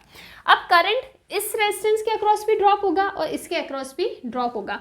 तो जो हमने जब इनिशियली प्रूव किया था ना E equals to K x, वो जब कब किया था, जब इसके अक्रॉस, इसके मतलब इस पॉइंट के अक्रॉस, ये जो पॉइंट है ना, लेट्स से ए बी, इसके अक्रॉस हमें कितना वोल्टेज मिलता था। लेकिन यहाँ पे अब सिचुएशन अलग है, यहाँ पे हमारे पास रेजिस्टेंस है, तो हम लोग जनरली इसके अक्रॉस लेते थे कि मान लो हमारे पास इंटरनल नहीं है, ऐसा है, और ई के इस आर के अक्रॉस ड्रॉप इसके बराबर ही होगा और कुछ तो होगा नहीं, तो हम लोग ई लेके कैलकुलेट कर लेते थे। लेकिन यहाँ पे हमारे पास कुछ रेजिस्टेंस आर आ गया, तो इसके अक्रॉस कुछ ड्रॉप तो होगा, वो ड्रॉप कितना होगा, करंट फ्लो रहा है आई, तो ये हो जाएगा ई माइनस आई आर, होगा ना, इसके across drop current E minus I are, okay. Sorry, इसके अक्रॉस ड्रॉप कितना होगा, आई आर। तो हमारे पास टोटल, अगर मैं इसके अक्रॉस जो हम लोग यहाँ पे पूरा लेते हैं ना वोल्टेज, वो कितना हो जाएगा, ई माइनस आर। फिर से समझाती हूँ, आप लोग कंफ्यूज हो रहे होंगे, ऑब्वियस सी बात है। देखो, अभी तक हम लोग जो कैलकुलेशन कर रहे थे ना, वहाँ पे हमने इंटरनल रेजिस्टेंस को नहीं लिया था, एक्सटर्नली कुछ ना कुछ कनेक्ट रहता था, तो उसके अक्रॉस वोल्टेज हो जाता था कैपिटल ई, वो था। अब हमने जैसे ही इंटरनल को भी ले लिया अंदर की, इंटरनल रेजिस्टेंस को भी कैलकुलेट करें, तो अब क्या हो जाएगा, इन जनरल ई रहता था, लेकिन अब इसके अक्रॉस कुछ तो ड्रॉप होगा, कितना ड्रॉप होगा, आई आर, जहाँ पे आई की वैल्यू हमने फाइंड कर ली, आई आर होता था। तो अब यहाँ पे जो ए बी के अक्रॉस हम लोग वोल्टेज निकालते थे ना, वो कैपिटल ई नहीं होके capital E minus I are होगा, बिकॉज इसके अक्रॉस कुछ ना कुछ ड्रॉप हो गया। तो अब हमारी कैलकुलेशन क्या बोलती है, E minus I R equals to K, और लेंथ ले लेते हैं L2, हो गया। This is equation number 2। Sorry, इसको नहीं लेते हम लोग, इसकी भी वैल्यू पुट कर लेते हैं, ई माइनस आई की वैल्यू पुट कर दो, तो E R capital R plus R equals to K L2, और सॉल्व करो, E R plus E small R minus E small R, R plus R equals to K L2, तो ये cancel हो गया, हमारे पास आया E capital R plus small R equals to K L2, this है इक्वेशन नंबर 2। अब आप इक्वेशन नंबर 1 और इक्वेशन नंबर 2 को डिवाइड कर लो, तो हमें क्या मिलता है, देखो ई अपॉन ई आर, ये ऊपर आ जाएगा R plus R equals to L1 upon L2, E से ई कैंसिल हो जाएगा, हमें मिला R plus small R upon capital R equals to L1 plus L2। यहाँ से हमको इंटरनल रेजिस्टेंस निकालना है ना, तो इंटरनल रेजिस्टेंस आर है, इसकी वैल्यू फाइंड कर ले, तो हमारे पास क्या आ जाएगा, R L2 plus small R L2 equals to capital R L1, तो ये हो जाएगा R L2 equals to, R common ले लो, ये हो जाएगा L1 माइनस L2, और यहाँ से हमें स्मॉल आर की वैल्यू मिल रही है upon L2, this is the value of internal resistance, ठीक है। तो अगर किसी सेल के लिए आपको इंटरनल रेजिस्टेंस निकालने का फॉर्मूला पूछा है, तो आप ये पुट करके इसको सॉल्व कर सकते हो। L1 L2 मेनली जो रिलेशंस आएंगे L1 L2 जाएंगे, और कैपिटल आर क्या हो जाएगा हमारा एक्सटर्नल रेजिस्टेंस, और स्मॉल आर क्या हो जाएगा इंटरनल रेजिस्टेंस। इसमें न्यूमेरिकल अगर बनता भी है तो डायरेक्ट फॉर्मूला बेस्ड बनता है, इसलिए मैं नहीं करवा रही हूँ। तो यहाँ पे हमारा चैप्टर नंबर 3 कंप्लीट होता है, ठीक है। कंप्लीट वैसे तो नहीं होता है, इसमें एक टॉपिक है last, which is conversion of galvanometer into ammeter and volt meter, वो मैंने नहीं करवाया। द रीज़न इज आपको स्टार्टिंग में भी बताई, बिकॉज जो मूविंग कॉइल गैल्वेनोमीटर है ना, उसकी डिटेल्स आपके चैप्टर 4 में गिवन है, उसको डिटेल के बिना आधी यहाँ कराऊंगी बादी वहाँ कराऊंगी, कोई मतलब नहीं है। तो चैप्टर 4 के एंड में हम लोग गैल्वेनोमीटर को भी पढ़ लेंगे, फिर उसके साथ में ये टॉपिक कर लेंगे कि अगर कन्वर्जन करना है तो क्या रहता है। बहुत छोटा सा टॉपिक है, बहुत बड़ा टॉपिक नहीं है। ओके तो यहाँ पे हमारा chapter number 3 which is current electricity ख़त्म होता है। नेक्स्ट वीडियो जो रहेगा मंडे को लेते हैं नेक्स्ट वीडियो, थोड़ा सा लंबा खींच लेंगे ताकि उसको, तो मैग्नेटिक फील्ड एंड प्रॉपर्टीज, शायद यही नाम है चैप्टर का, ये वाला करते हैं हम लोग नेक्स्ट वीडियो में, विच इज़ चैप्टर नंबर 4। और चैप्टर नंबर 3 को अच्छे से पढ़ लेना, कहीं कुछ डिफ़िकल्टी आती है मुझे बताना। चैप्टर नंबर 3 की वीडियोस आपने बहुत कम देखे हैं, तो डू वॉच इट, और कहीं प्रॉब्लम आती है तो मुझे कमेंट्स करना, ताकि अगर कुछ रह भी गया तो भी मुझे बताना, ताकि हम लोग जो भी नेक्स्ट पार्ट रहेगा उसमें कवर कर लेंगे। Thank you.